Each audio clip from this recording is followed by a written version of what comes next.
now rocking with the best. Who's the boxing show that's knocking out the competition? The kick-ass podcast that make you want to listen. The place where boxing fans and fighters rejoice. Thumbs up for Richie, you're listening to the fighter's voice.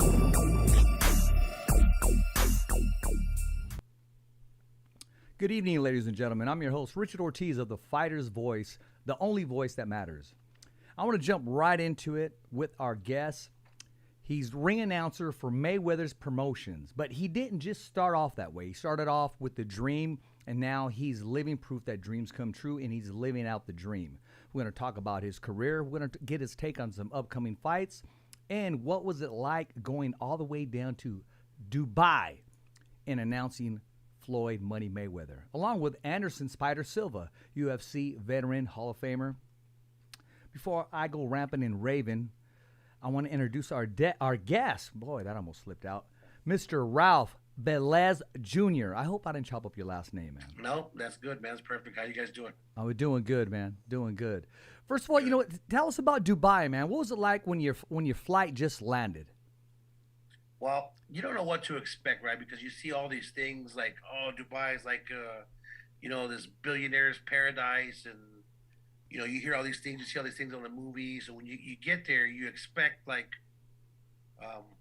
you just expect the Jetsons over there, man. Yeah. And it's a crazy feeling because I like that. As soon as you get off the plane, like no matter where you go, hotels or taxi, these people just cater to you, and it was unbelievable. Like the buildings were cool, the architecture in that place is cool, the things to see there are cool, but the people there are unbelievable, and that's what I like the most about being there is I got to see a whole other side of the world, and the people that just treat you like royalty from the very beginning was crazy.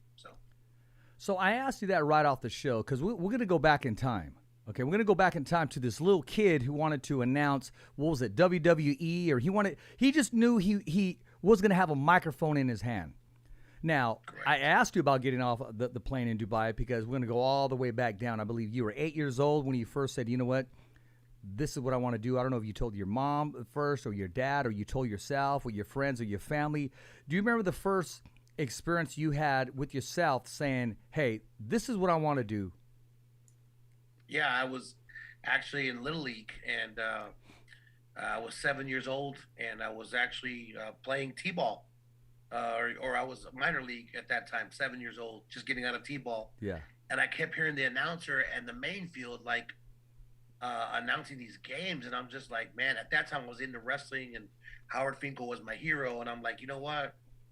I could do a way better job than that guy. So I asked the Little League guy if I could announce some of the games, and he said it was cool. He let me do a couple of names, and then a couple of names grew to like an inning, and then I was doing half of the games with him, and then before I knew it, I was doing all the games, and I did those games for like 15 years, almost 20 years. I was there every night during the summer, and when I got done playing ball, even during my high school games, when I was done playing high school ball or my college ball, I'd run to the Little League Park, and that's where I spent pretty much 20 summers of my career announcing. That's where I began my announcing career. So it was back then that I knew that I wanted to do it because I was so intertwined too with the wrestling, and then my father and grandfather were big into boxing. So that's when I started seeing Michael Buffer and Jimmy Lennon. Jimmy Lennon at that time was barely starting to do the Showtime shows, and at that time HBO was king. So you got to see the HBO shows if you were privileged enough to have cable early on in those times. You got to see Buffer, and then you got to see Jimmy Lennon. So all that happened at one time, and Howard Finkel for the WWF at that time, and all three of those guys together, and Jeff Munn, the announcer of the Suns. So during this 7, 8, 9-year-old, person that I was trying to become, I already knew that I wanted to be like all those guys, and I tried to just figure out how my own style was going to be back then, and I already knew back then that that's what I wanted to be. So it's pretty crazy that God put that on my soul that early on. Hold that comment about your own style, because I'm going to ask you later on in the show, when did you find your true voice and your true rhythm? But talk to us about that phone call. I remember on a previous show, we talked about you getting an opportunity, and you said, yeah, right, someone's playing around, and you hung up. And this company said, look, man, you hang up on us again, that's it. Ya estuvo, man. That's no more. So talk to us Yeah, it about was. that and what led up to that phone call. Well, it was crazy because at that time, I was kind of upset. And Richard, because you announced as well that sometimes we feel like, man, like we could be doing more, right? Like we work hard, we're good enough. You're multifaceted. You could do anything from podcast to interview to commentary to announcing. Like you could do it all.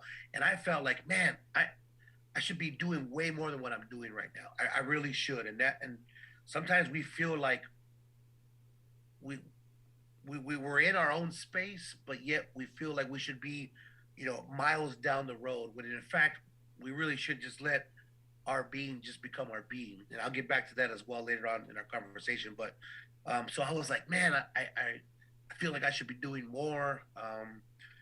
Iron Boy Promotions here in Phoenix, they really used me early on in my career. I'd say 2012, 13, I was doing a local card, and Bob Ware, who now is Floyd's cut man, they brought a fighter from Las Vegas that was hooked up with Mayweather. They heard me announce, and yet too, I was being proactive. I was going down to Samstown during that time, and I made sure that I bought a front row seat with all of my friends, and we were there cheering these guys on. And I made these guys know that I was there, that I wanted to be a part of their organization. So I got a phone call finally from someone there at Mayweather Promotions, and they said, "Hey, we heard you announce. We heard that you're around Samstown, like just trying to be known, and we heard you. We want to use you." I thought, like I told you, I thought it was one of my friends. I was like, dude, whoever's playing this trick on me, like, kiss my butt. And I hung up the phone. I thought it was a joke. And they called back again. They said, if you hang up again, we're going to find somebody else. We're interested. What do you want? You want to work with us or not? Come down to Vegas. I went down and met with Kenny Craig, who is vice president of operations with Mayweather Promotions. And I met with him and we talked. And he had a vision. I had a vision. They wanted to take Mayweather Promotions into the next level. They thought they needed somebody with a little bit of enthusiasm, and it just worked out. And I've been with them 6.5 years straight. So luckily I didn't hang up the second time. Hey, man, if you would have hung up the second time, I would have found out somehow and faxed him my number. Because back then, fax machines were the thing, remember? Or pagers, right? Yeah. Yeah, it was definitely wasn't just a quick push of an email or a instant message, that's for sure. But luckily it worked out, man, and these guys have been really good to me, and I'm very thankful. We just got to work hard. I mean, Richard, you work so hard, man, and the stuff that you do, and it's time consuming, and it wears on the body and on the mind. The traveling, one thing, and this sport is very unforgiving. You can do a story or do a piece or do something really, really valuable to the sport, and then the sport moves on so fast, and there's so many stories and so many characters that go on that it's just like, okay, that was yesterday, what's going on today? So sometimes a lot of pieces of people or things that people do, or interviews that people do, they're fantastic, and then the next day they move on to something else and they kind of get lost in the shuffle. So it's very difficult. It's a very difficult sport to be in. Sometimes there's 1,000 people with video cameras that are trying to be doing exactly what you do, and they will go in there and maybe ask a question that was asked 100 times and get a crazy response from a boxer that's tired of answering the question, and yet that's the one that gets the 500,000 views. So it's just tough. It's a tough sport to be in. But Richard, come on, man, we want to be anywhere else. I don't think we want to be anywhere else, because this is a sport that we love, and now I'm addicted. And even the fights that I don't work, that you said, like we linked up in Vegas the other day, and neither one of us were really working in the fight. We went to go support and be media and just to be there because we love it so much. So that's where we're at right now, end game, Well, when people talk to me about boxing, I'm keeping it real. I said boxing is a cruel, backstabbing, ugly, grotesque sport. Absolutely. But I love it, and I wouldn't trade it for the world. I absolutely love it. I mean, isn't that crazy to make that statement? And it's true. I mean, you go on the ugly side, but I mean, no matter what it does to me or us or the world, I'm embracing it and I'm not letting go. You know what's crazy is that, like, I try to be cool with everyone. Like, I like the way you work. I like the way you do your work, and I know that you are pretty solid in the way you feel about your work, right? Like if you weren't solid or confident about what you do, you wouldn't be doing it. And the same with me. I don't worry about David Diamante, who was a friend, or Thomas Schreiber, or Jimmy Lennon, who's become one of my mentors and best friends. Like I don't worry about them. Why? Because to me, when it's my turn, when it's your turn, we just got to go in there and it's just time to shine. Like my monk here, like that's why I use this time to shine, because at any moment in time, whether it's the referee that does a great job, who doesn't get noticed like he should, or an up and coming boxer who gave it his all, didn't come up, with the victory, but showed enough that he's going to get another opportunity down the line to maybe catch a title. Like everyone has their opportunity to shine. And it doesn't matter who it is. At some point in time, somebody's going to shine that night. And if it's the announcer, fantastic. If it's the commentator who has a fantastic call, like I tell my friend Bernardo Osuna, we talk all the time about opportunities. That man has a story. That man's been around for almost 30 plus years in the game, and didn't let himself get typecast into, oh, he just does Spanish, or he just speaks Spanish. Like, he didn't allow that, and that's what we just tried to learn and figure out where we fit in. And every fight is different, Richard. Every event is different. You just want to go out there and do your best, and hopefully someone says, okay, Ralph, like, now it's your time to shine. We're going to move you up to the big leagues, or you're going to do this fight or this fight. And that's all we hope for, man, is the best. So with that being said, every time we go out there, we got to do our best. I know you do with every interview and every podcast you do, which are great, by the way. And even when you announce, man, I like your work. I don't find anything wrong with it. And I don't ever get jealous of anybody. I feel sometimes that people, they're afraid to be friends with other announcers or other interviewers for the sake of competition. I don't care. I don't care to be friends with these guys, because if you're okay with what you do and you're 100% solid and believe in yourself, then you shouldn't worry about anybody else. And I don't. I don't, not at all. No, you've come a long way. You've come a long way, and a lot of it is opportunity. And let me say something real quick about opportunity. You can be a cut man and be one of the best in the world, except nobody knows about you because your fighter he don't got a cut. There's no headbutt. So you're going to stay there forever. It's not until there is a cut or a clash of heads, now I can shine. Now I can show everybody exactly what I've been waiting for. I mean, unfortunately, as a cut man and you want an opportunity, I mean, are you rooting for a headbutt? Are you rooting for a clash of heads? You need your opportunity. I mean, deep down, to be able to provide a service, and that service is, hey, patching up cuts. And you talked about a hero that doesn't get recognized like the referees. A lot of times it's these cut men. And why are they not cut? It's because the texture of their skin. They know exactly what they're doing. Yeah. They have their lane, and a lot of times they get overlooked. Yeah, and you're absolutely right. Like a perfect example, my friend Bob Ware, I believe he's the best rapper and cut man in the business, bar none. Like, I know that there's more famous cut men out there. There's the Stitch Durans of the world, and Stitch is cool. I have no problems with him. But when Bob Ware was a cut man for the Jake Paul fight, I was hoping 150% that he got a cut, because I know that if he got a cut, that Bob was going to stop it. And sure enough, Paul had the nastiest cut over his forehead, and Bob stopped it within a round and a half. And nobody mentioned anything about it. I think one person said, oh, the cut is stopped, but that cut was so nasty, and Bob did so good at that, and I was so proud of him. And now because of that, I think he's going to keep working with him, and hopefully it'll blow him up even more. And you're right, opportunities like that. Do we wish that, an announcer breaks, his neck, or no, of course not. We don't wish any of that. We don't wish that, any bad or harm. But yes, of course, we wish that maybe somebody had a prior engagement or double booked or fell ill, in Fresno. Hey, Richard, such and such felt, you got to come down to Fresno right now, and you're the man. And of course we wait for that, because we know that we've been preparing that for that moment our whole lives. And that's why when it's your time to shine, you have to make sure you hammer it home. And we just got to do our best. I'm always joking around about these commentators. Hey, if somebody gets a sore throat, I'm ready to go. Or if there's an extra chair, I will jump right in. But, Rob, I'll tell you what, till this day, man, okay, I like that. And we'll talk about the statue of Deontay Wilder. I have a tie inside of my bag when I go cover, just in case the announcer gets stuck in the elevator, just in case something happens. I always see it going over again. I'm going to put that tie on, put my jacket, and let's go. Bro, it's so funny you say that. So I'm going to go back to Bernardo Osuna because I'm telling you, this guy has taught me so much about preparation.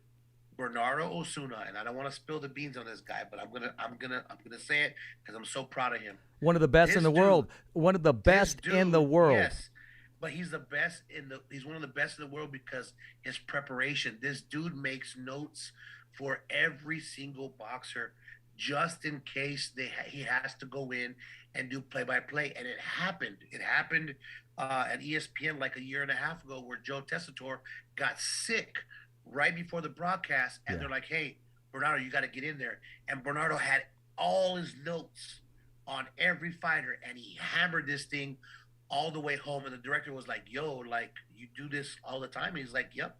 As a matter of fact, Bernardo Osuna was supposed to be the play-by-play guy for the Dubai show, and he got sick and wasn't able to come. So he sent me, just in case I had to step in and do the play-by-play, notes this thick for only 4 fights. And I could not believe that he prepares that way, but that is why he is the king at what he does, because he is prepared beyond preparation, beyond what anybody would do, and that's why he works for the mothership, and you're right, one of the best in the world, period. Absolutely, and he's able to reach a lot of people that a lot of people cannot reach because he's multi-talented. And I heard one time that even he spoke French at the fighters meeting, and some other languages. And he, I joked around with him one time when we did an interview, and he was going to bust out in Ukraine or Russian or German because I mean the man, he studies, man. I mean he respects his craft. The interview I had with him was fantastic. I listened to the whole thing. It was great. You guys really worked well together, and everybody can. And the cool thing about him is he's not real boastful. He's very, very smart, very articulate, learned a lot from his father, passed that on to his kids. His kids, one of them goes to Stanford, the other one to USC. I mean, they're brilliant kids, and he's just a good man. And you put in 30 years of work and you don't get the recognition, and finally you get the recognition and you do things right. I mean, that's why, like, for example, Kenny Bayless, another friend of mine, took him 25 years to get to be a referee in Vegas. Like, when I hear that story and I'm saying, man, I've been here for 6 years and I'm bitching about, not being where I'm supposed to be at, but yet Kenny Bayless waited 20 plus years to be where he's at, and he's the best in the world. Bernardo Osuna waited 30 years to get his opportunity to shine. Like, if this can be any kind of passing down to younger kids that are watching this, or even ourselves as a reality check, we have to just wait and do our best, and our time will come. So that's what we do.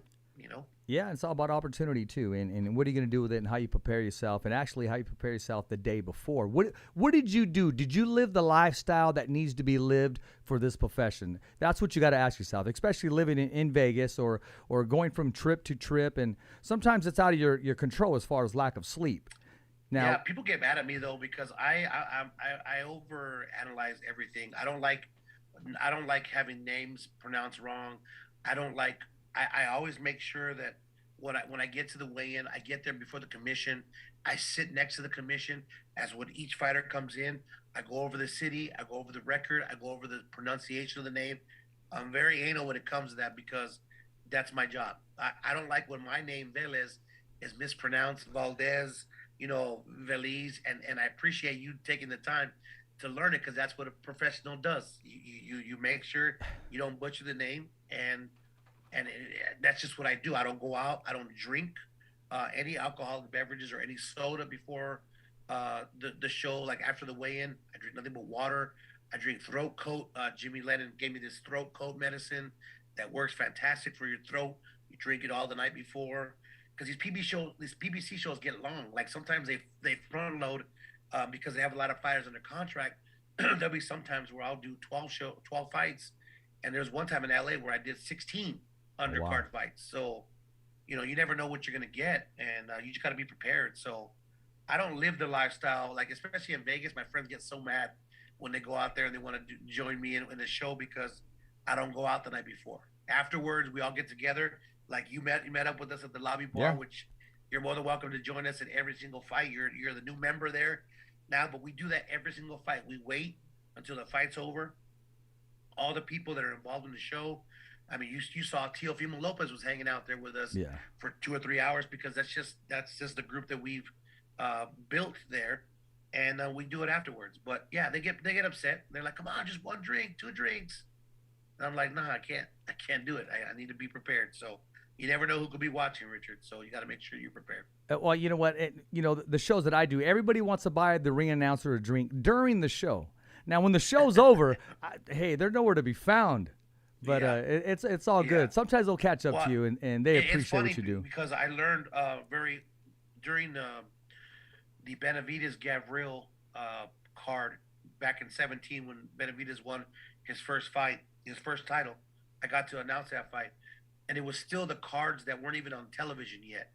And somebody said, "Hey, Ralph, Al Haymon says not to do that, to say it this way." I said, "What do you mean?" I go, "Is he here?" They're like, "No, he just called us." And it wasn't even on television. Like they were non-televised. Oh, wow. Somehow he was able to see this. So I'm like, yo, if this man can see what's going on, God knows how many times or how many fights or who's watching. So you always got to be prepared. And from that day forward, I swear to you that I'm uber prepared for everything and anything that's coming. Well, Al Heyman's like the guy, hey, ignore that man behind the curtain on The Wizard of Oz. I mean, he is just everywhere. And everybody's following the yellow brick road to try to get next to this guy. And, yeah, it's a unicorn. He's the unicorn. I've only met him one time, and that was during Mayweather McGregor. I met him for 5 seconds because everybody thought Sam Watson was Al Haymon for the longest time, right? Yeah. They're like, "Oh, Al Heyman's the guy that's with his sons," and no, they're like, "It's that's Sam Watson." And when you meet Al Haymon, you're like, it is. It's like the guy behind the Wizard of Oz. You have no idea what to say, what to do. You just like, "Hey, sir, nice to meet you," and that's it. But yeah, one time in my career, I've met him. That's it.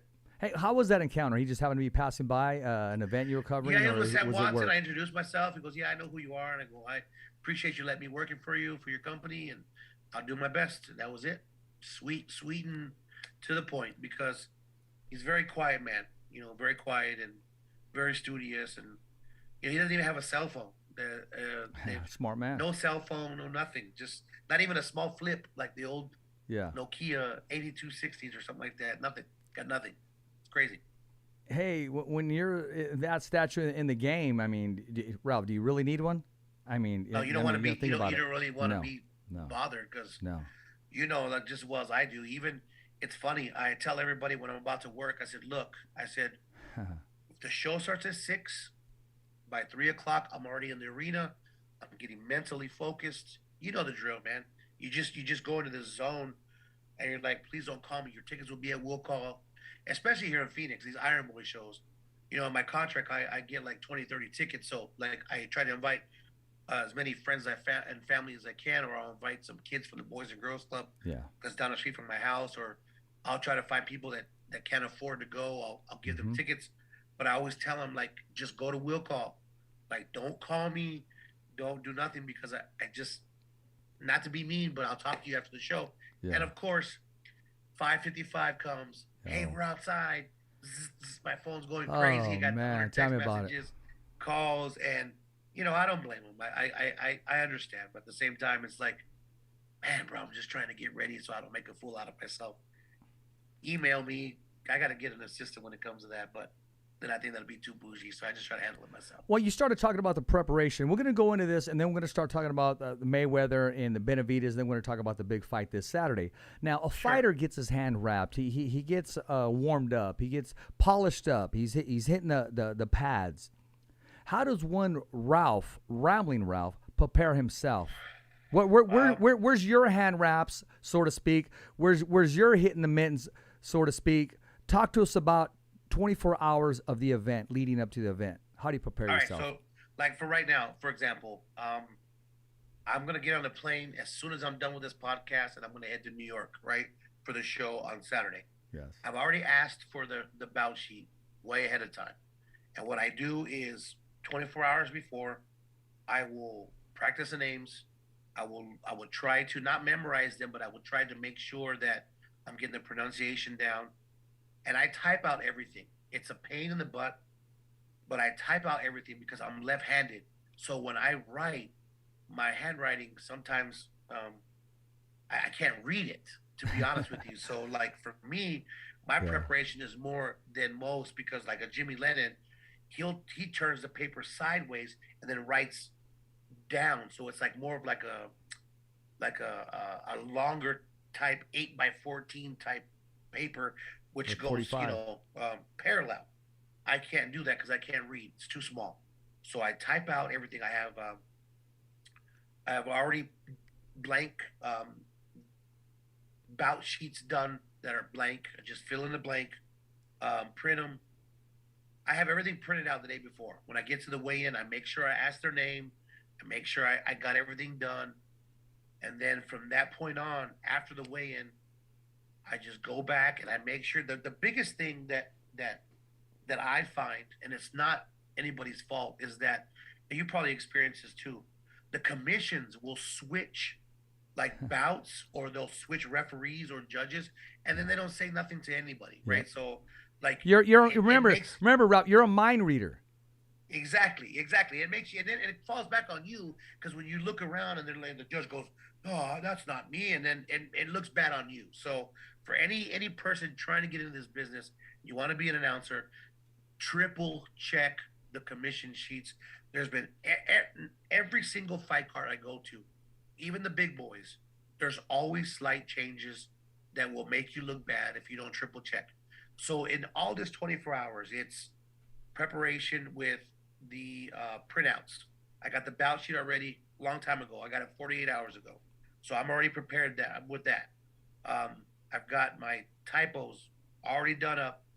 I've got the only thing I need is when the day of the fight, at 8 in the morning, I'll email the promotion because the commission will then get back to the promotion the weights. Then somebody with the promotion will type in the weights and then send it back. Therefore, I have everything that I need. When I get to the arena, I get there 3 hours early. I bug the commission until they give me the announcer's notes. There has the judges on it. And an hour and a half before the show starts, I'm ready to go. Most announcers won't do that. They'll just show up. They'll just look 5 minutes before, write stuff in, and go. But I don't like doing that because I've done that before and I've kind of fouled up a little bit and I don't get prepared. I just like being over prepared. And that's what I do every single fight, whether it's a 1,000-seat arena or a 500-seat arena or Barclays Center on Saturday. I prepare the same way because that's just what I do. Hey, man, accidents can happen, man. I mean, the fighter could be out of the blue corner, and yet you happen to glance down at his red shoes, and your mind's telling you red because of the shoes. And I started to say red, and I had to just, play it off as much as I could. I had no business looking at his red shoes, but they were just popping. But he was out of the blue corner. It happened at the last event, and things happen. But you know what's crazy though about that is that if you really go back and look at like the Buffers and the Lennons, everybody makes mistakes. Like and only the mistakes that they make, like only other announcers really can catch it, right? Like a normal fan will say, "He didn't mess up. You did really good." But we know when there's errors. We know when there's errors with timing, with pitch, with names, with corners, with judges. We in the industry know when we foul up, not so much the fan. So sometimes we're a little bit hard on ourselves. Like, I'm hard on myself. When I screw up a little bit, I get upset because I try to be as perfect as I can, but there is no such thing.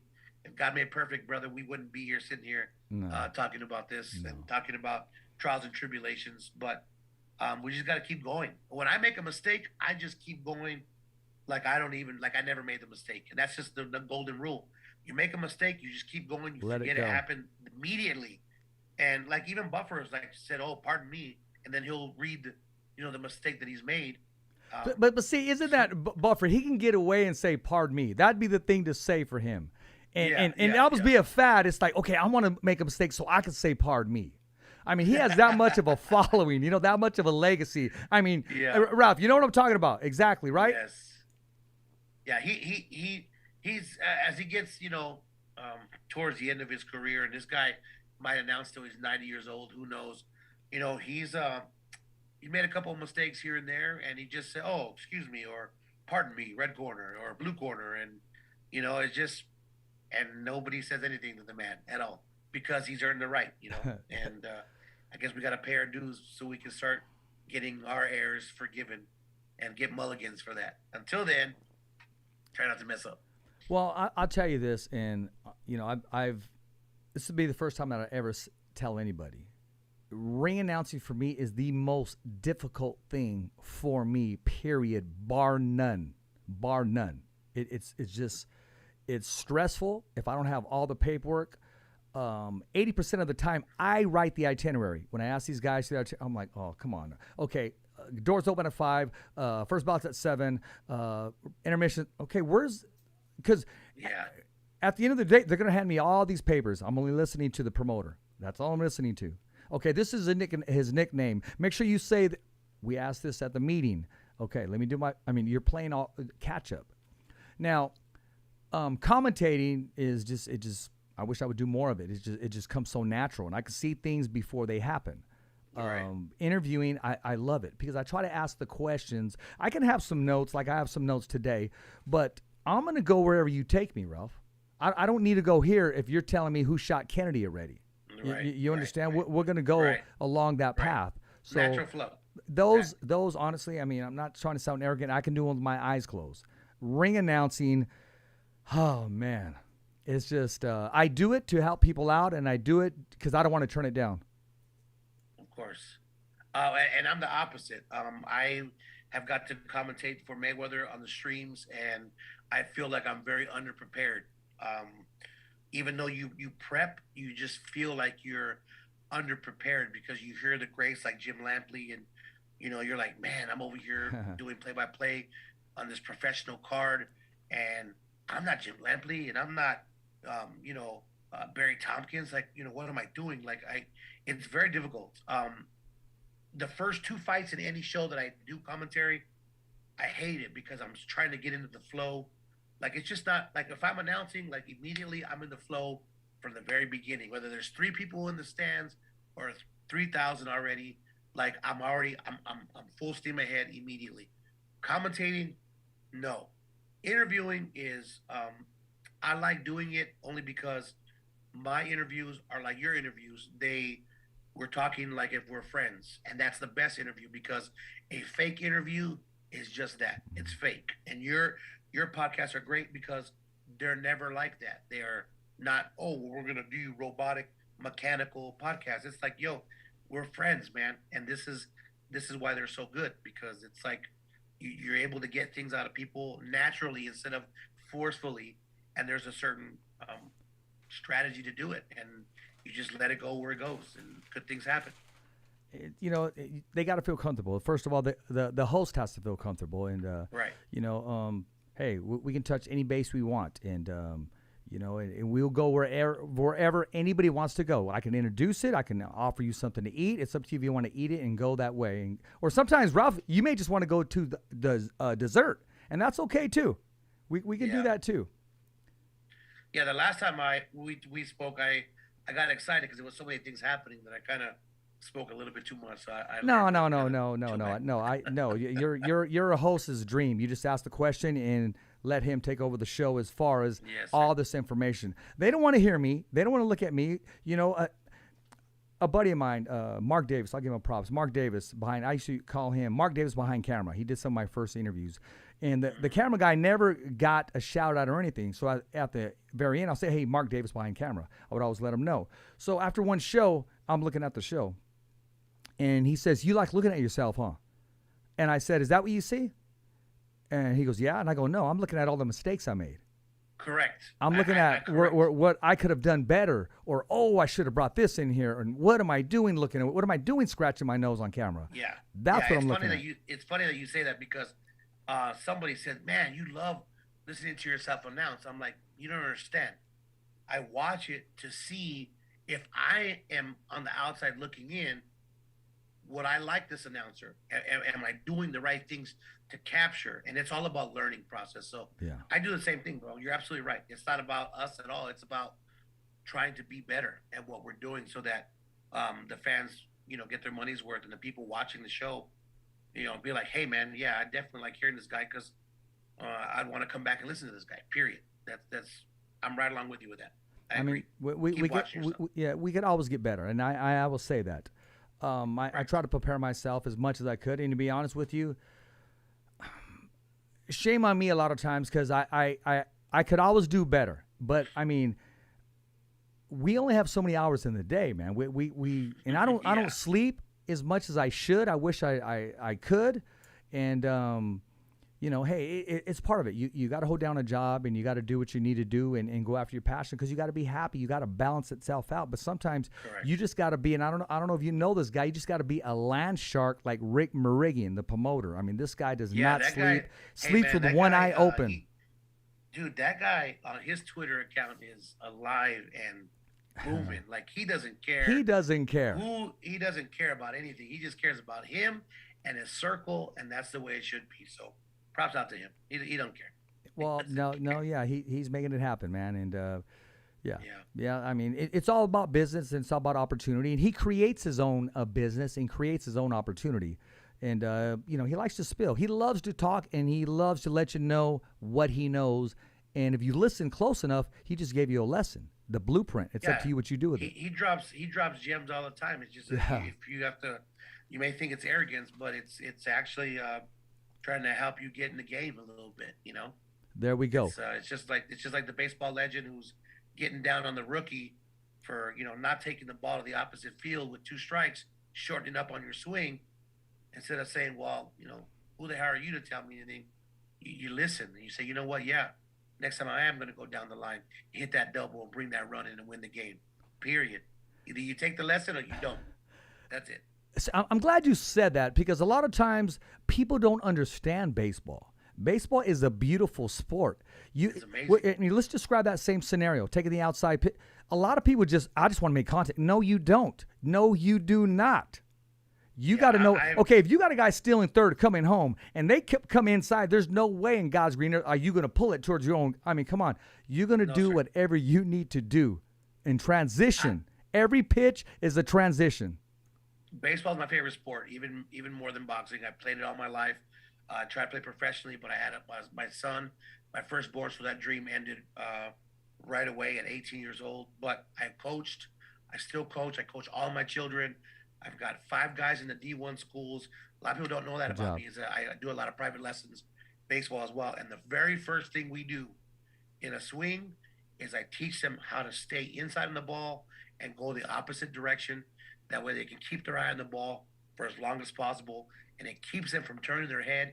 And I tell these guys, if you can hit the ball the opposite way and learn how to bunt the ball, you will play every single day. They will find a position for you to play if you can move the guy over and hit to the opposite field. Period. You're a value. It's almost like a catcher. Fastest way to get and then that's the thing in life too, right? It's like in life we have to be able to hit the opposite way. Hey. Our announcer went down. Can you come tomorrow? Brittany Goosens asked me that a bunch of times. And even in Brooklyn, she's like, hey, I need you here by tomorrow. That's a curveball. What do we do with that? Do we pull that and try to hit it out of the park and miss it? Or do we just put the ball in play, hit it the opposite direction, get a little double down the line, and bring the run in? Yeah, my camera's off. There we go. So, Ralph, you listen, I like the suits that you have, man. I mean, from the tux to down to the tie matching the hanky. Bro, who's your tailor? And now I'm looking at the cufflinks, and I'm looking at the watch. Everything is popping on you. And what are you looking at? I can't see it. Well, we're live on YouTube, and I just brought you up right now. I mean, I got pictures of you announcing with the Showbox and then also with the Money Team, and you're looking sharp. I couldn't see it. Oh. What color is it? I've got like multiple colors. Well, you tell me what does Ralph's closet look like? The viewers, the fans, the followers want to know. I don't want to know about the Jordans. I want to know about the suits. Yeah, I don't wear Jordans too much anymore, man. I have flat foot, so Jordans, we don't get along very well. So my thing is, even when I was a kid, I like the colorful and not to just be noticed, but I just like different. I like to be different. You know, the tuxedo that I wore in Dubai was the first tux that I've worn probably in the last 9 years. I usually would wear crazy colors and you know just to be different. I mean, I love reds. I love the blues. I love you know the black with the polka dots. I mean, I like all that stuff. I just want something that's going to match my flower and match my handkerchief, and I just go from there. So I literally have a rainbow of all reds, all blues, all purples, all greens, and all blue. I just try to match them and just see what we come up with. And if I could wear a top hat in the ring, I would, because that's Those- the only thing missing from the. Those are sharp. I like those. I mean, not everybody can wear them. You can get away with them. Well, I lost all my hair, so I think I could get away with it now. Before I would have been able to, but I just want to, man. I just want to look, just be different. You know, I have like even ties that have the Mexican blanket Yeah. patterns on them that Yeah. I wear once in a while. It's just being different. I think that if you look good, you try to look good, you feel better about yourself, you feel more confident. Just like in a job interview, you know, you go out there and you don't want to look sloppy, you don't want to look like your tux is wrinkled, and a lot of times I have that problem. Like even in Dubai, they didn't have a steamer, and I forgot my steamer, so I had to get my tuxedo and I had to put it in the shower and do it old school and throw some water at it, close the door, let it get heat, you know, get the steam in there. Yeah. And I had a natural dry cleaner in the bathroom, and that's what I had to do, man. But I always just try to make sure I look okay, so that I feel better about myself, and you know, you go out there with a little bit of confidence. Oh, you have to. So let's wrap this around us now that we're going this direction. Right when we're about to go hit the event, what's your cologne of choice? Oh man, I've got the cologne of choice is one that I'm gonna drop this gem because Don't tell me it starts with a C, because if it does, I No. want a sample of that.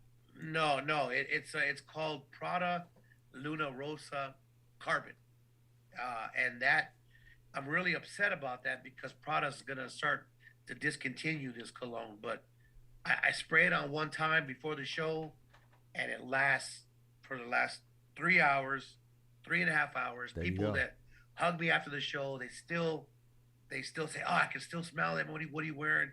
It's the best, man. You got to go out and get it.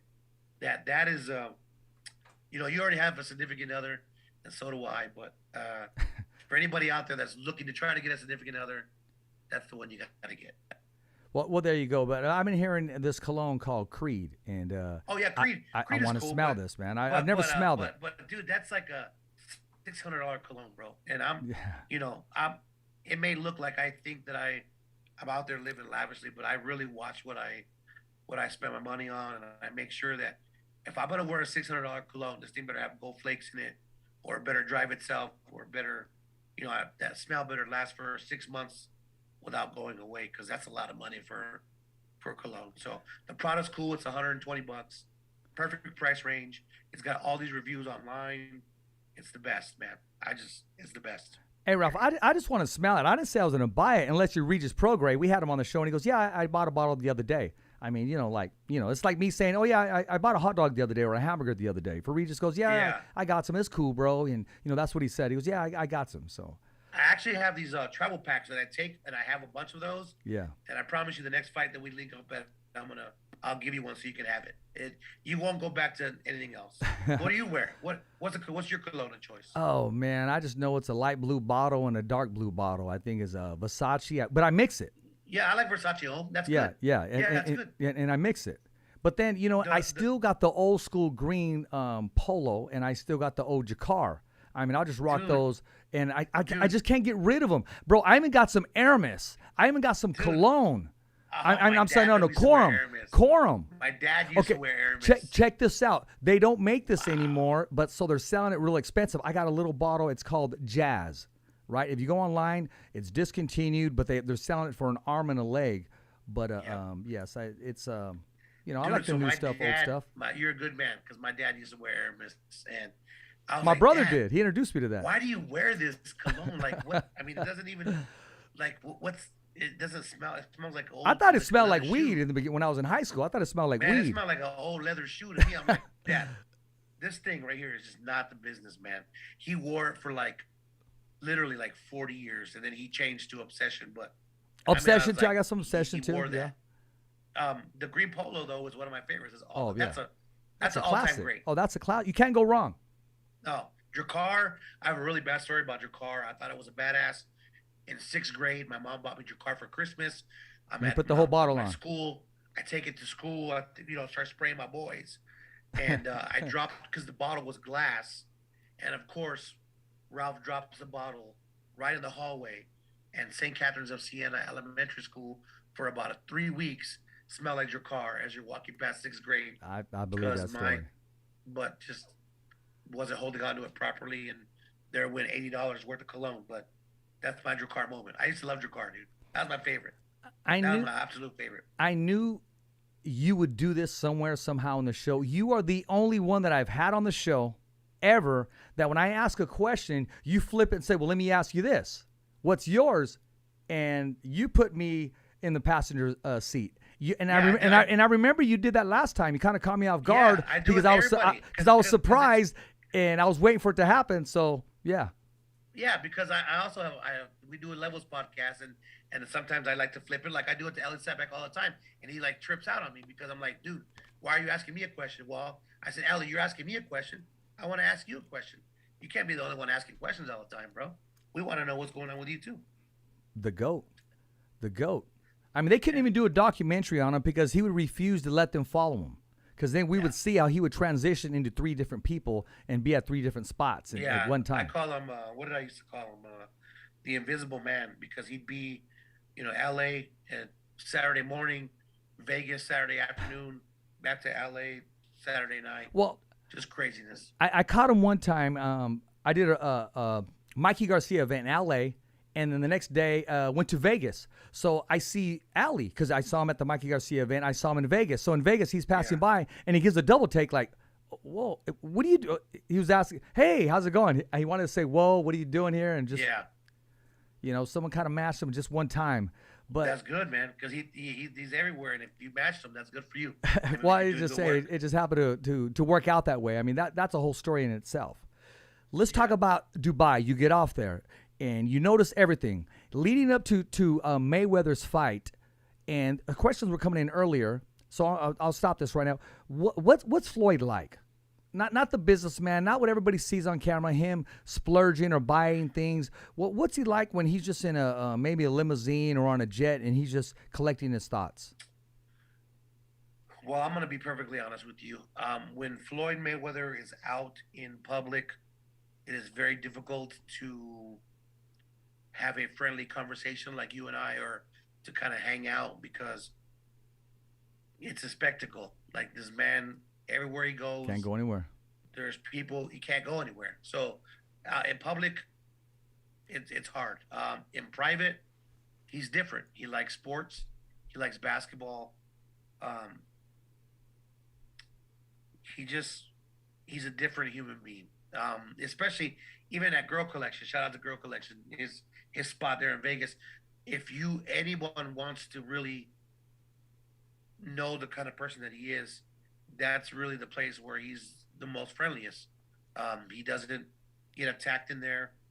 He doesn't have 30 bodyguards around him. They're there, but they're not as bad as if he was walking out in a ball or anything. So it's very difficult. It's very difficult to be a friend to him in that stance, or in that instance rather, because there's just so many moving parts. Everybody in the world knows who this man is. So if he goes to the mall, he takes, a couple of 100 steps, there's 300 people around. And even in Dubai, he walked in the mall and it was just unreal. And you just can't do nothing there at that point. You just kind of walk and protect him as a friend and just, join the party. But in private, he's a good guy. He's a nice guy, very humble. And when the camera's on, of course, he play the part. Because if he doesn't play the part, there's no money coming in. I really truly feel like, Money Mayweather is like he said it before, he's the Dallas Cowboys of boxing. He does it. He knows that people want to see him lose. They tune in to see him lose. They pay money to see him lose, and then he doesn't. So they keep wanting him and wanting him and wanting him to lose. And one of these days, maybe he'll win him over when it's all said and done. But at the end of the day, the guy's still making a lot of money, so he's going to keep it up. Well, keep doing what he's doing. Well, I'll tell you a couple stories about him, and then I'm going to ask you what's it like interviewing him. And I have this shirt right here, and this is only I wore it one other time. I bought Richie a shirt. Richie has the same shirt as me. That's my favorite shirt, by the way. That combo. This shirt, yeah, this is old. This is a couple years. Yeah, the hat I got later when I went to Vegas and you know, when they had all this belts in display, and I kept saying, man, I can't pay $45 for a hat. Kept circling around. Go, let me do it. Boom. But you know, I had to put it together. Well, you look good though. You look like $1 million. Oh, 45 makes you look like $1 million. Look at you. Well, there you go. I appreciate that. So Richie has the same shirt, and we're watching, you know, like you watch 24/7 Mayweather. He's shooting baskets, but he's like at an amusement park or somewhere, or his house, and he's shooting him. He's not looking at him, you know, like when he would hit the speed bag. But when he would make it, he would say, "All day, Money May, all day, Money May." So me and Richie were going around the house. Whenever we do something spectacular, say, "All day, Money May, all day, Money May, all day, Money May." And a lot of people would frown on me, honestly, because I was a Mexicano supporting and loving Floyd Mayweather. I'm a fan of the sweet science first and foremost. I don't care what color you are. I don't care. Actually, to this day, Triple G is one of my favorite fighters. I pick him to win. I mean, is it a long shot? Yeah. If he comes in the pocket, you know, maybe he can land one. But there's where it is. And I thought you know, I'll say it right now. I'm going to get a lot of text messages. In my opinion, he beat Canelo twice. Not once, and I don't want to hear about the second one. He beat him twice. Not just yours. You're right. Okay. You're right. So, you know, I do, you know, I'm going to stick with who? My favorite fighter of all time, Ralph, is Thomas the Hitman. Is this the Ralph show, or what's going on here? It's Thomas the Hitman Hearns. Yeah, definitely. You know what's crazy about Thomas Hitman Hearns? I am, we're going to get into this before I get done with this interview, but Thomas the Hitman Hearns and Hagler, still my all-time favorite fight. Yeah. It is the best 3 rounds of boxing you will ever see. It will never be duplicated. But on Saturday, yes, we might have something pretty similar, if not comparable to that, because we'll get into it later. But these two gentlemen that are going to fight on Saturday, they really, really do not like each other. So then let's fast forward that, because okay. Let me ask you this about Hagler Hearns: how many times did you rewind that first round when you were a kid and just watching it yesterday? Okay, you never get old. So many times I had it on VHS. Oh, I watched it so many times. All my collection is still on VHS. The voice kind of got drowned out because I watched it so many times that I kind of lost the voice, and I kind of get those like poltergeist things because I used to watch the tape so many times. Yeah. Now I can just turn poltergeist. on this on Facebook. That thing comes up like every other day on my timeline. That fight. Are you sure you're watching the fights when that poltergeist thing happens? You sure you're not just coming from the center bar in Vegas and then you're seeing poltergeist things? Yeah. No. The center bar, you know, I've chilled out on my drinking a lot. I wanted to get in a little bit of a better shape because the Vegas life was kind of getting to me a little bit. I was kind of getting a little lackadaisical. So we're working on that right now. The goal for 2023 is I want to drop 40 pounds, dude. I'm going to do it. And I have a bet with my mother, $3,000. If I don't do it by November, I got to pay my mother $3,000. Shout out to my mother, by the way, my biggest fan. Shout out to your mom. And you know what? I want to talk about those shoes. Can we display the shoes right there? Your mom busted out and got you these shoes? Yes. So you're looking at my TMT MC shoes, I guess. Yeah. Yes, exactly. Looking at them right now. Can't see them, but we got them on display right now. TMT and then MC. Yeah. Yeah, my mom is my biggest fan. She anywhere she can go to that's feasible for her, Florida, Vegas, California, she goes. She has always been the one who brings me back in. And she's like, you know, you got to make sure that you work hard. You let people know who you are. You don't do it boastfully. You do it with your work. You do it with backing yourself up, backing your talk up with your work. And she figured out how to use Facebook, and now she's kicking butt on it. So she's my number one fan. She She makes comments on almost every one of my pictures, which at first I was like, Mom, like you're blowing up my Facebook, but you know, one of these days I'm not going to get those posts, and I kind of realized that I'm blessed for having a mother that actually does that for me. So I'm pretty thankful. Ralph, back in the day when I would go to Vegas, I would take my mom to meet Chavez, to meet Tyson, Frankie Randall, you name it. And before they would leave, I mean, okay, if you're an adult like me or you, get in line like everybody else. If you're a child or you're a mom figure, elderly, they're going to stop for you. But see, oh yeah, they cut the line for everything. Right. Exactly, from the Oscar De La Hoyas. But before they leave, she would say, "Mijo, let me bless you." Bro, my mom blessed Mike Tyson. Nice. And really? When she said, "Oh, I appreciate meeting you. It's such an honor." And I remember he said, "I'm nothing. I'm just a regular person." He said, "Thank you. I'm flattered." And this is when he did the Larry King show.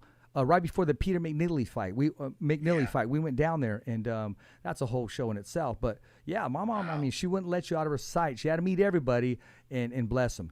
That's awesome. She would be probably Jose Ramirez's biggest fan, and not even call him Jose, probably just Mijo or just I don't know. She would do all that stuff. You know what the mothers do, right? Yeah, of course, of course. That's awesome to get a blessing from someone like that. That's pretty awesome. It is awesome. Now, let's talk about your awesome job, okay? I want to talk a little bit about, we talked about Mayweather. Yeah. I want to talk about, David Benavidez. Mike Tyson nicknamed him the Mexican Monster. Now, David used to be a chubby kid. He was in, and I'm going to tell a story without mentioning names, but people, they'll put two and two together. Somebody saw him working out in Wild Card. And he was maybe 16 years old. So this gentleman who runs a big event here in Fresno called a certain somebody, says, "You need to get your ass over here right now. You got to sign this kid. This kid is going to be champion of the world someday." He described him as this chubby kid, but he was kicking adults. I mean, he was taking them, pushing them to the next level. And that was David Benavidez. Now, you've known the family forever, and I've heard your testimonies with them, with the father and the brother. How proud do you feel knowing that you've watched him from just the regular fighter to the progression that he is today to someday being a household name? Man, I tell you, David Benavidez, I knew the kid when he was pushing over 200 pounds, but yet this kid would not get out of the gym. I mean, he is a gym rat. He worked hard. Just think about it. To get down to 168, to get down, even losing 20 pounds for anyone is difficult. And in a teenager, in a preteen who really should be playing outside, should be having friends, hanging out, going to the movies, whatever, he didn't do it. He knew back then what he wanted to be. He had a good start with his brother, was already fighting. And I tell you, it's a testament to him. He got it off. I mean, he would be in the gym all day, every day.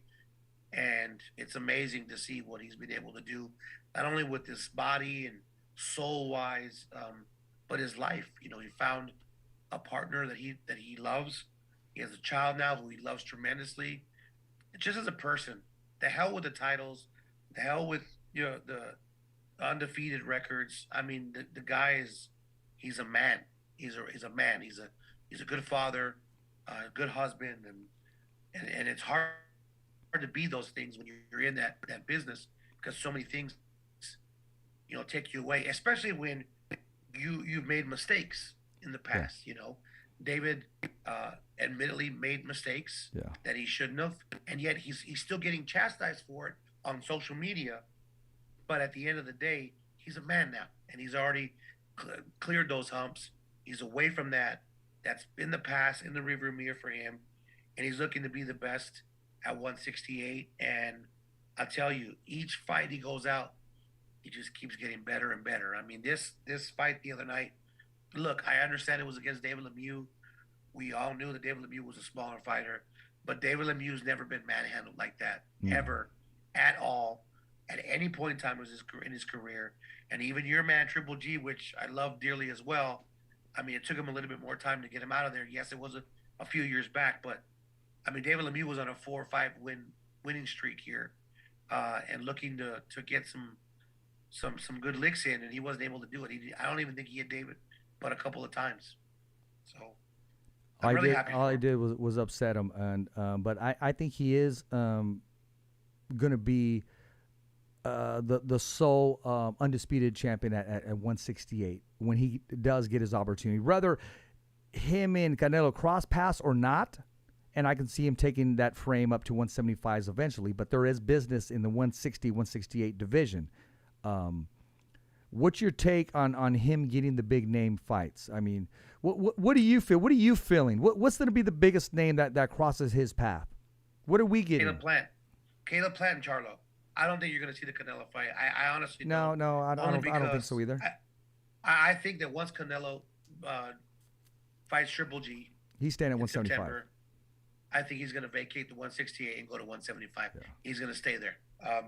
I don't think that the victories stayed too well in his mouth. I think he left a bad taste in his mouth. I think he let everybody down, his whole country, his fans, and he's going to try to avenge that rematch. Now, if they get Bevo to 168, it's a different story. We don't know what Bevo will look like at that weight. I'm assuming it'll be the same story.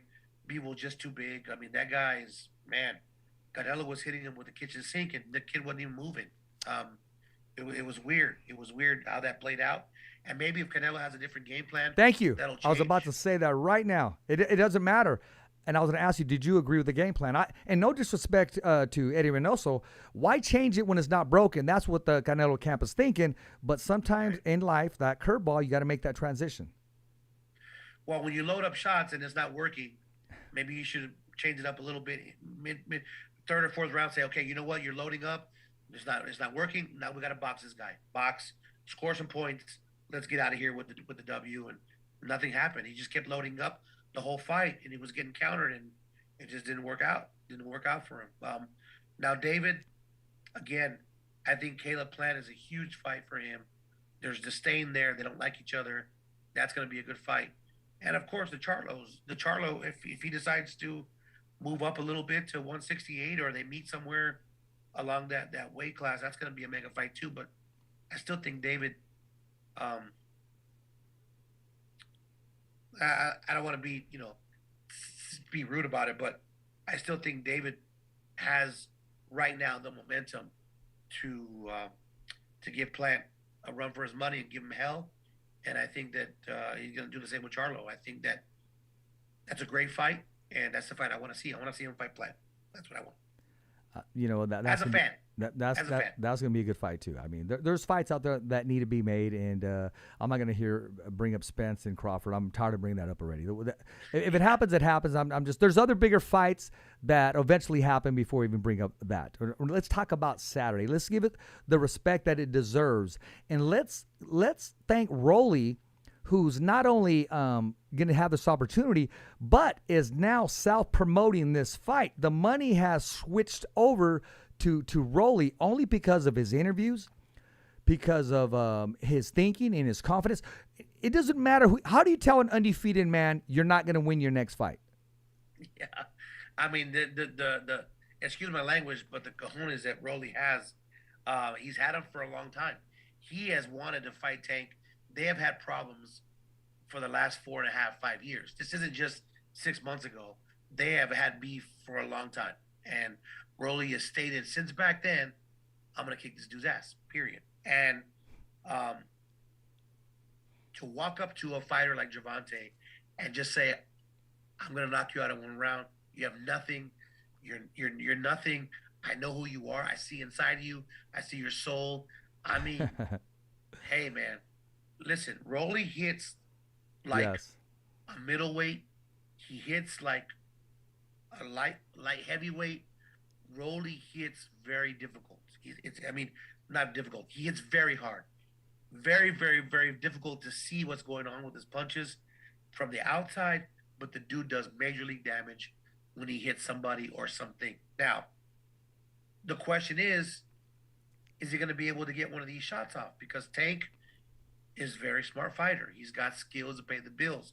It is like Mayorga, Mosley, or Mayorga. Like, it's just that type of feel for this fight. Rolly is going in there. Mayorga wasn't conventional. He wasn't the slickest of fighter. He ran his mouth, and if he hit you, you were going down. And the same here. If Rolly is able to get a clean shot and land on Tank, that left hook of his is amazing. But Tank also has a left hook and a right hook and an uppercut. Yes. And Rolly's going to have to be prepared for it. But I think it's going to be an amazing, amazing fight. And for as long as it lasts, don't get up. Well, that fight is scheduled for 5 rounds. No, that fight is scheduled for 3 rounds. Yeah. I mean, the announcer should just say, scheduled for 3 rounds, ladies and gentlemen. Yeah. I mean, the it just over-under is like 4.5. You know, that's a tough one. I mean, you can't help but I admire and, you know, I'm getting caught up in the Rolly Express and how he handles himself.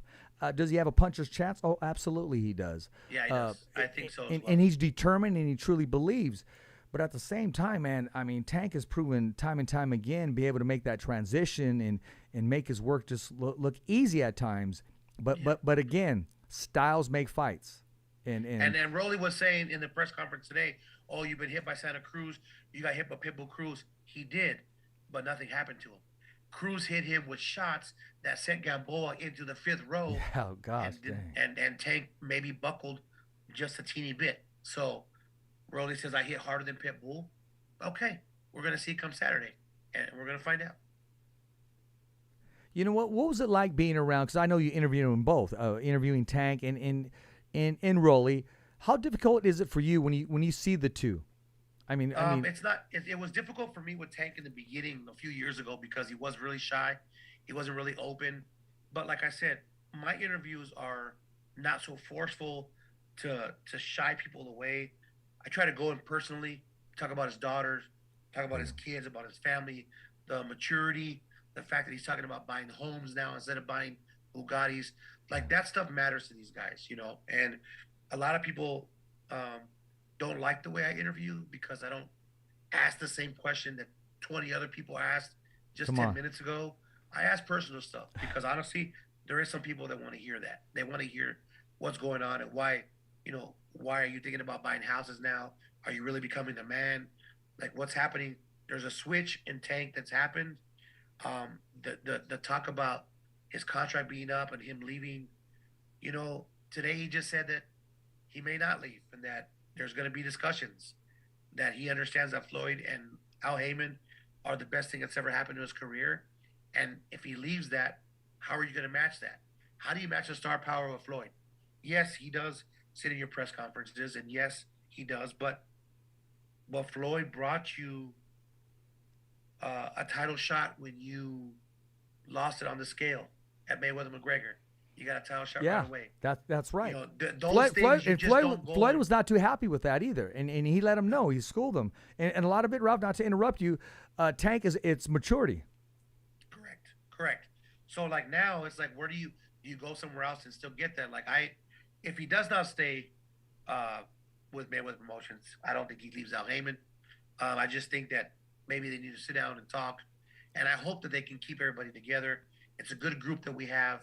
We work really hard at Mayweather Promotions for the fights that we put on. I still think that we do wonderful cards. I think our shows with Mayweather Promotions are probably some of the best shows that are within the PBC brand.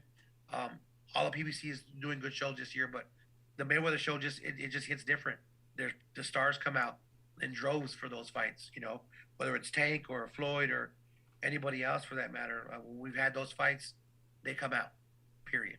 So I don't know. I'm excited. I just can't wait to get there. I can't wait to get there. I want to feel the electricity. It's New York. It's craziness. It's talking back and forth. The weigh-ins tomorrow. I can't wait to see these guys up close. And again, my prediction, the fight doesn't go over 6 rounds and somebody's going to get knocked out, obviously. So I don't know who. We'll see. I see that happening too. I just I'm pulling for Rolly to win the hearts over, but I mean, Tank is just solid, man. I mean, and there's so many bigger fights for Tank that are there, you know, for his future. I think he's going to be the more disciplined as far as, if you hit me, I don't got to hit you right back. I'm gonna move around. You know, at Holyfield, he gets hit, I'm gonna hit you right back on the spot.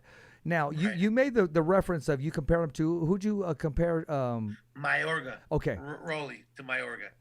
Yeah, because Mayorga hits really hard, and he ran his mouth, and it sold tickets. And I think that Rolly is probably one of the hardest hitting fighters in that weight class. But the thing is, you have to land these shots, and if he can land the shots, can Tank take them? And that is the mystery there in the fight. Can he land them? And when he does land them, can he hurt Tank? Will Tank buckle, or will he be able to take the punches? We're gonna see. That's the key. Hey, minus because this fighter really didn't talk too much, but he really reminds me of a modern day Oliver McCall. Remember the Atomic Bull? I mean, just the way he just loaded up with his shots. It was either you or him. Had a granite chin, man. I mean, and I mean that's who he reminds me of. But I can see the comparison definitely. And it's gonna be wild because Rolly has a good chin as well. So it's gonna be, can Rolly take Tank's punches, and can take that's what it's gonna be. That's what it is. Whoever lands the harder shot and can take the other man's blows, they're gonna win the fight. And again, Tank said that Rolly's not awkward. Absolutely awkward. He stands crazy. He looks like a dinosaur in that ring. And man, come to find out, we're gonna find out very soon how this is gonna go down. Since you're a wagering man, because you just put up $3,000 on this motivation bet that's gonna get you in that tuxedo looking slim, trim, and rocking the brim. Now, if you had $1, who would you put it on? Your last dollar right now, and Ralph had to make this bet right now today. Who would you put it on? And why? And why would you put it on there? The under 6 rounds. All my money's going there. All my money's going there. I'm not gonna say whose head will be raised. But my best pick of the day is the over under 6 rounds. That's the bet. That's it's fair. Not going past that. That's fair. You know I'm giving you a hard time because you're around both of them on that one. I just wanted to see if you would budge a little bit, and you went corporate, and that's smart. And hey, but no, I don't see it going over under. I mean under Listen, Rolly 6 rounds, big over shoes 6 to rounds. Fill. Tank is the man. Yeah. Of course, people say that that Tank is an overwhelming favorite. Rolly does have a punching chance, but Tank is the more skilled fighter, and we'll see which one plays out. Before I let you go, you got to remember, and correct me if I'm wrong. See, you're inside looking out. The first time these two were matched up, Ralph, nobody wanted to see it. They didn't give a damn. Because of Rolly, because of his confidence, because of his demeanor, because of the way he handles himself as a professional salesman, he's convincing himself that he is that person. He's convincing himself, I am that car. I do go fast. I do win races. I am good enough to put this man to sleep. He's been promoting this, and that's why it's been transitioning over to, man, Rolly may win this fight Saturday. And he's transformed 80% of all new bets are going to Rolly. So if you didn't get your bet in early on Rolly, you better hurry up because the tide is changing very fast. It is. Ralph, I know you got a busy schedule, man. How can we follow you? What's your Twitter? What's your Instagram? How do we stay in tune with you? It's the Instagram is Ramblin' Ralph, just RAMBLINRALPH, and the Twitter is Ramblin' Ralph MC. There you are, man. Any closing words for all your followers, fans, and your supporters, man? And what can we expect Saturday? I just thank you, man, for bringing me on and letting me be on your platform. It's great, and I love it. And anytime you want to have me on, man, I'm loving your show. I love the way you work, and I appreciate you. But I just have just the words like I was told to me. You never give up. You always never take no for an answer. And you always do your best and always shine when it's your time, period. That's it. I appreciate that. All right. Hey, man, I appreciate it, man. I appreciate you coming on the show. And, hey, safe travels in New York. And, yes. Yeah, I'll be waiting for that sample next time I see you in Vegas. I got you. Okay. Man. I got you. All right. Thank you, man. Take care. No, thank you. It. Yes, you got it. Well, ladies and gentlemen, I want to thank our guest, Ralph, Ramblin' Ralph. And, he's making it happen. He's doing a great job in not only ring announcing, but he's color commentating, surrounds himself with a professional group with the likes of Bernardo Osuna. And the list goes on. I mean, Kenny Bayless. I mean, when you're a professional and at the elite level, it becomes contagious. Just if you would hang around, certain people who do not want to go to work the next day or maybe don't have a responsibility that you may have. If you surround yourself with expectations that are high, your expectations will be high and you won't settle for anything less. So we wish Ralph all the best, who's going to be a ring announcing on that card, and for safe travels. And, Jamel Herring was going to be on the second show. We're going to shoot 2 shows today. I figured, as a host, that's too soon because he just made a huge announcement about him walking away from the sport. So I want to give it the respect that it deserves, and look for Jamal Semperfi Herring in June. And I also want to thank him from the bottom of my heart. On my son's birthday, on national TV, he said, thumbs up for Richie. Even in defeat, he was a winner. He's a class act from start to finish. There's only one Jamal Herring, and that's Mr. Semperfi himself. So we love you, appreciate you, and I can't wait to see the new Jamal Herring podcast, the Jamal Herring Show, and his color commentating is just off the hook. So the future looks bright for the Herring family, and also congratulations to his daughter who graduated college. And, hey, I'm your host, Richard Ortiz. Don't forget to follow our YouTube, www.youtube.com/thefightersvoice. Remember, every fighter has a voice, and so do you. And it's a wrap. Thumbs up for Richie.